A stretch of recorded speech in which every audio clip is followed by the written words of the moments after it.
it's such a fascinating moment to having a conversation around boundaries in the context of us stepping back out into the world and what's okay with us and like how do we want to do it and where are the lines that we are drawing and often redrawing at this moment in time.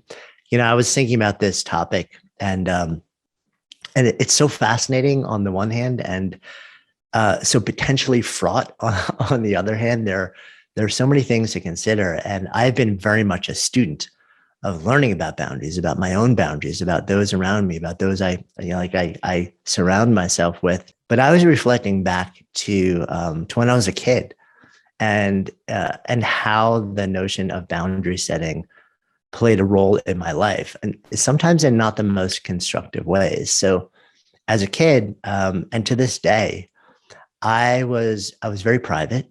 I was a quieter kid, more introverted, and yes, to this day, that is still very much me. I have very strong need for boundaries. I had a strong need for solitude. I had a strong need to, when I socialize, sure, every once in a while, I'd love to be in like parties, like big groups of people. But much more often, I realize that I like to be in smaller groups of people or just intimate conversations. And as a maker, somebody who has had that impulse, like the impulse to make ideas manifest from literally as long as I can remember, and all of our longtime Growth Day community folks here have heard me talk about that in a whole bunch of different ways. I've realized that I had all of these needs and expectations and preferences about how I both wanted to interact with other beings and with other things and activities and experiences. But I never really sat down to think about how they affected me. I never got really clear on what these things were for me. I never just really detailed them, and I never asked how I felt about them.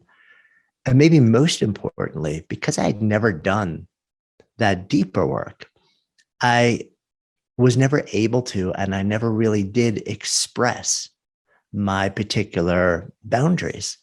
Instead of expressing, instead of saying, this is who I am, here are my needs, here's what I prefer, here are my expectations about how we can relate together in a healthy way. What I did is I largely just pulled back. I withdrew. I shut down. I pushed people away without even giving them a chance to know how to be in relationship with me. And in doing that, this happened with everyone from friends to teachers to family members to my parents, people who I cared about, who I loved dearly, and people who cared about and loved me, and people I had much in common with. And, I'm in relationship with this, to this day. And yet I inadvertently pushed a lot of them away, shut them out, because I wasn't clear on how I wanted to be in relationship. And because I wasn't clear, I was never able to express it with clarity or with confidence in a way that would allow other people to really understand, well, this is how to relate to my kid, my friend, my brother. And it's only been over the years in hindsight through a lot of meditation, some therapy, some real reflection, some commitment to continue growth through experiences. I mean, how amazing would it have been if we had an experience like GrowthDay a long time ago where I could have immersed myself in it, just learned from amazing people. And what I've realized over the years is that my lack of clarity around boundaries, what they are, how to establish them, how to communicate them, it really took a lot out of my life. I lost the opportunity for friends, for love, for grace, for play, for connection. And I think that's why I've become more interested in understanding what boundaries are and how they work and how to create them and establish them and express them in a healthy way. In my life, really, honestly, probably over the last 5, 10 years or so is when I focused more around it. And I almost feel like there's a lot of rebel in me. I would probably call myself a nonconformist.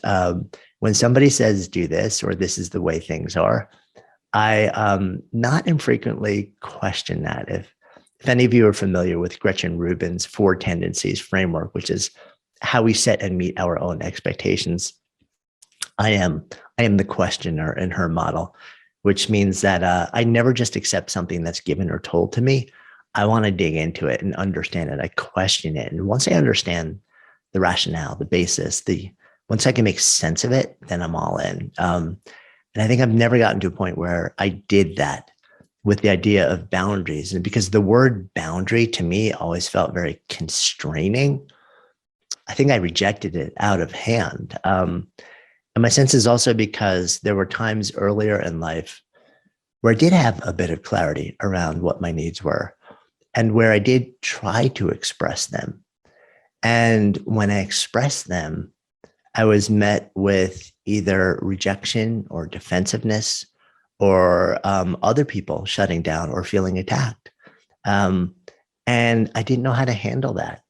And I didn't understand how to express it in a healthy way. And I also adopted their reaction as something that I did to them that was negative. I was causing harm and expressing my boundaries is what I thought.